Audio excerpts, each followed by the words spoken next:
Hi everybody, it's Sarah with House Copper, and today I am going to do a tutorial very briefly on how to create the body for a straight-sided copper pot. So if you were wanting to build your own copper pot at home and you wanted to use seams that would hold up really well, allow for future retinning, and wanted to come up with a specific size. So if you want a smaller pot or a bigger pot, we're just going to do the math and the seam work for a straight-sided copper cookware body in the traditional 1700s style. And the hardest part is figuring out your math. And I'm gonna show it, but also I want you to realize obviously that this is just a sample and you will be able to use your own measurements with a few things that will not change regardless of what size you end up doing. So we're going to just do the math for the body and the seam work for the body just on the side seam, and that's it. Just a very basic how-to, and hopefully it makes sense. So I guess off to the math. Okay, unlike finding the frustum of a cone when you're doing a straight-sided vessel, you really only need basic math. So, I'm making a piece that is 5 inches in diameter. This is the number for you that will change. If you're doing a piece that's 10 inches in diameter, 22, this is the number that will fluctuate in this mathematical equation. There will only be one other number you will get to determine. The rest is the same. You are going to times pi, and this is going to give us 15.7 inches. This is inches, okay? Now, that needs to accommodate still our seams and our wiring. I'm gonna go down here and draw a body, a straight-sided body. Is going to be a rectangle, usually, unless you're making it just as high as it is wide. Here is our length, but we have the typical seam allowance. We're going to do a crimp seam.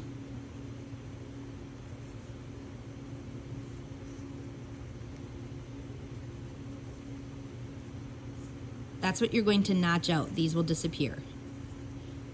And you will have these little notches. And you need to accommodate that because you still want this to be 15.7 when all is said and done, once you take away these seams. Do you understand? So that's the length you need, but you need to accommodate those like tabs for your seam work, essentially. This part doesn't count, but you need to accommodate for it.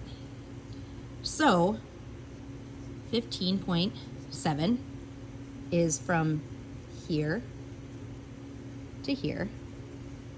But over here, we have this right here is 3/8, or in decimals, since we're in decimals here. And over here, this is an 1/8, or. So this plus this plus this gets you a total length, the whole thing, 16.2 inches, or you can round up and just do 16 and a quarter. So that's your length. Now, your height, you don't actually even have to do the math. I'm gonna make something that's 3 inches tall, but I have to accommodate for a wire and a crimp seam on the bottom. So my 3 inches here also has to accommodate my seam. These seams are really standard seams for a 1/8 inch wire on top and a crimp seam on the bottom.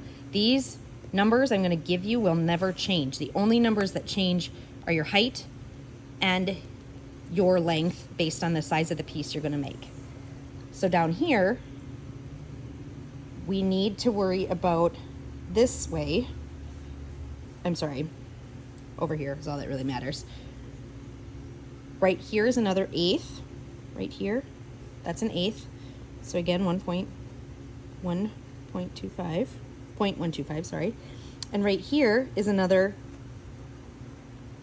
it's 7/16 down, That's what this is, 7/16, also known as 0.04375.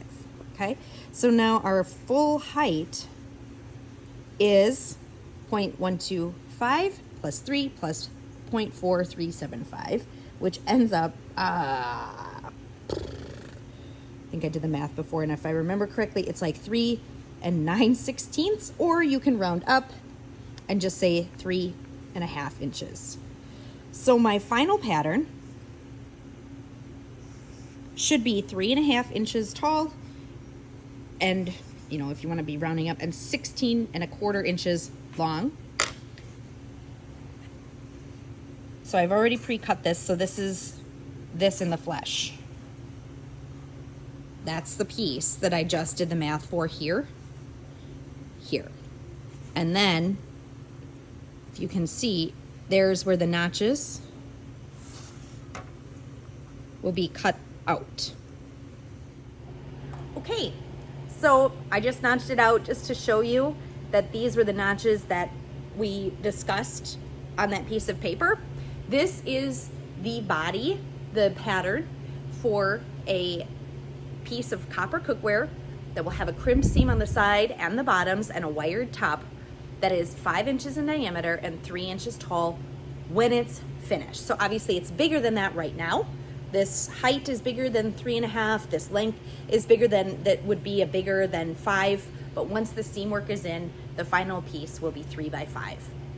I hope that that makes sense. It's similar to what I've done before, but I think it's usually with like frustum of a cone. So hopefully this was helpful for straight-sided pieces, both cookware, mugs, anything that's straight-sided cylinders will have the same kind of math, and the only numbers that change are your diameter and your height, but otherwise the notches are the same for a crimp seam on the side, the height, the timesing by pi, everything is the same. So hopefully that makes sense. I will do another video. I know I've done them in the past, but I'll do a new one on using these sides here for making a crimp seam.